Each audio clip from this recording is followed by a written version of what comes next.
अब आपको एक और बड़ी खबर बताते हैं जो दुनिया की एक बड़ी खबर है, क्योंकि दो देशों में एक नया युद्ध शुरू हो गया है। भारत के पड़ोस में 1000 साल पुराने हिंदू मंदिर को लेकर दो देशों के बीच एक भीषण युद्ध शुरू हुआ है और ये देश हैं थाईलैंड और कंबोडिया। आज सुबह से ही इन देशों के सैनिक एक दूसरे के खिलाफ हमले कर रहे हैं और आज हम थाईलैंड और कंबोडिया के बीच 118 वर्ष पुराने इस सीमा विवाद में एक हिंदू मंदिर के महत्व को डिकोड करेंगे। ये सब कुछ एक हिंदू मंदिर के ऊपर हो रहा है।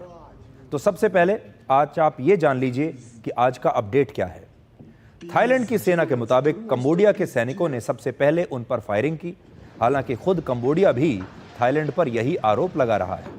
यानी युद्ध की शुरुआत किसने की इसका पता अभी तक नहीं चला है, इस पर विवाद है, लेकिन युद्ध शुरू हो चुका है। थाईलैंड कहता है कि कंबोडिया ने उसकी सेना और आम लोगों के साथ एक अस्पताल पर भी रॉकेट से हमला किया और इसके बाद थाईलैंड के F-16 फाइटर जेट्स ने कंबोडिया में हवाई हमला करके एक सैन्य लक्ष्य को नष्ट कर दिया, एक उनके सैनिक ठिकाने को नष्ट कर दिया। कंबोडिया ने थाईलैंड की सेना पर एक हिंदू मंदिर पर हमला करके उसे नुकसान पहुंचाने का आरोप भी लगाया है और यह मंदिर यूनेस्को का हेरिटेज साइट है, बहुत प्राचीन मंदिर है। इस समय यह युद्ध लगातार बढ़ रहा है, इसलिए दोनों देश अपने हजारों लोगों को सीमा से हटाकर सुरक्षित स्थानों पर ले जा रहे हैं।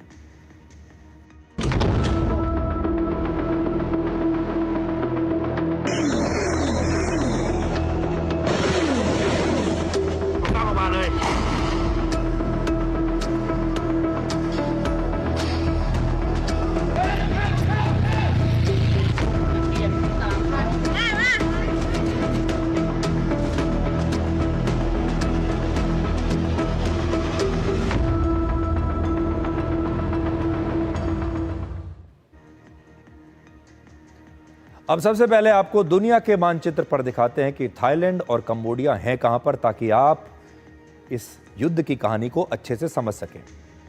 तो ये देश हमारे अंडमान और निकोबार द्वीप के बहुत करीब हैं।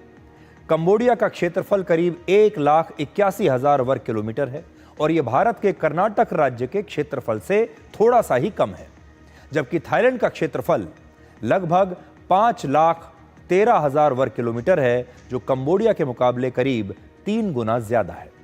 कंबोडिया की जनसंख्या करीब 1,74,00,000 है, जबकि थाईलैंड की जनसंख्या इससे लगभग 4 गुना ज्यादा 7,17,00,000 है। और सैन्य ताकत के मामले में कंबोडिया की रैंकिंग पूरी दुनिया में 95वें नंबर पर है और थाईलैंड की रैंकिंग है 25। यानी थाईलैंड की सेना कंबोडिया से कहीं ज्यादा ताकतवर मानी जाती है। रैंकिंग में कितना फर्क है यह आप देख लीजिए।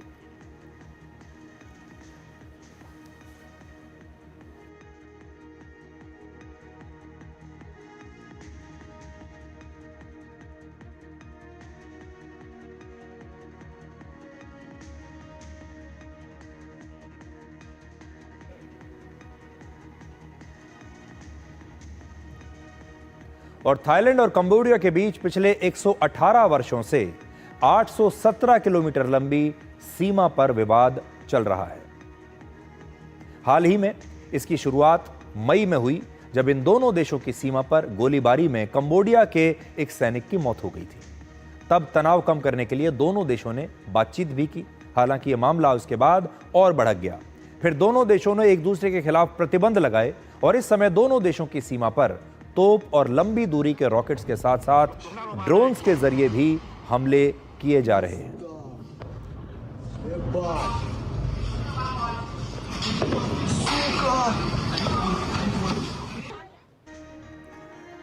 और जैसा कि हमने अभी आपको बताया, इस युद्ध की वजह है 1000 वर्ष पुराने दो हिंदू मंदिर जो थाईलैंड और कंबोडिया की सीमा पर स्थित हैं। इन मंदिरों को आज से करीब 1000 वर्ष पहले कंबोडिया के खमेर राजा ने बनवाया था। दोनों देशों की जनता के लिए यह मंदिर आस्था का केंद्र होने के साथ साथ उनकी राष्ट्रीय पहचान का भी प्रतीक है। इनमें से एक मंदिर पर वर्ष 1962 में अंतर्राष्ट्रीय न्यायालय में कंबोडिया के पक्ष में फैसला आया था और अब दूसरे मंदिर पर यह युद्ध शुरू हो गया है। थाईलैंड कहता है कि यह मंदिर उसकी सीमाओं के अंदर है और यह मंदिर उसका है और कंबोडिया ने इस पर जबरदस्ती कब्जा कर लिया है। इससे पहले वर्ष 2011 में भी दोनों देशों के बीच मंदिर के लिए ही युद्ध जैसे हालात पैदा हो गए थे।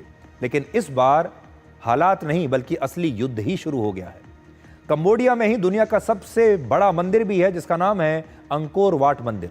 करीब 875 वर्ष पहले इसे भी एक खमेर राजा ने ही बनवाया था और कंबोडिया के झंडे पर भी अंकोर वाट मंदिर को दिखाया गया है। यानी यह सिर्फ मंदिर का विवाद नहीं है बल्कि इन दोनों देशों की सांस्कृतिक पहचान की लड़ाई है। अब आपको यह बताते हैं कि आज से 118 वर्ष पहले कैसे इस युद्ध की स्क्रिप्ट लिखी गई थी।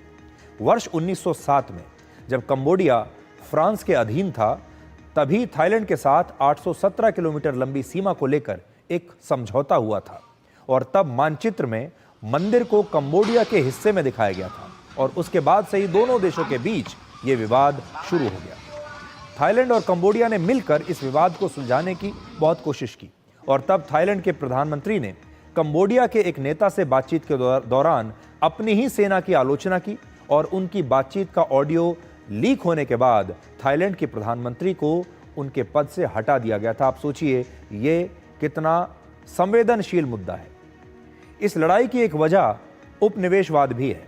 वर्ष 1907 के सीमा समझौते में फ्रांस ने यह फैसला किया था और आज करीब 118 वर्ष बाद सीमा विवाद को लेकर कंबोडिया और थाईलैंड युद्ध कर रहे हैं और ऐसा ही भारत और पाकिस्तान के बीच कश्मीर को लेकर भी होता रहा है, क्योंकि जब सीमाएं बांटी जाती हैं उस समय जो विवाद अधूरे रह जाते हैं वो विवाद आगे चलकर बहुत दर्द देते हैं और इन्हीं विवादों की वजह से, सीमा विवादों की वजह से देश जो हैं आगे चलकर युद्ध लड़ते हैं और ये विवाद चलते चले जाते हैं। तो यहाँ विवाद जो है दोनों देशों के बीच, ये भी सैकड़ों वर्ष पुराना विवाद है, सीमा विवाद है। उस समय फ्रांस ने समझौता तो करा दिया लेकिन वो समझौता दोनों देशों को मंजूर नहीं हुआ। ऐसे ही आपने देखा होगा हमारे देश में भी जब अंग्रेज आए, अंग्रेज़ों ने देश को बांट तो दिया लेकिन वो जब देश को बांटा गया भारत को, तो वो किस आधार पर बांटा गया था ये आज भी बहुत सारे लोगों की समझ में नहीं आया।